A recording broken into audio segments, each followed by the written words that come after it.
вот, значит, провели частичный ремонт погрузчика, то есть вот поменяли стрелу, поменяли, значит, сочленение.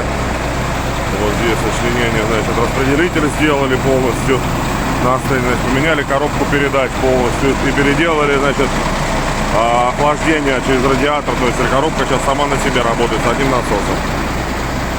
Вот.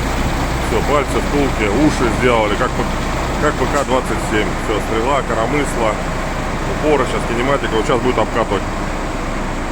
Ссылки на сайт в описании.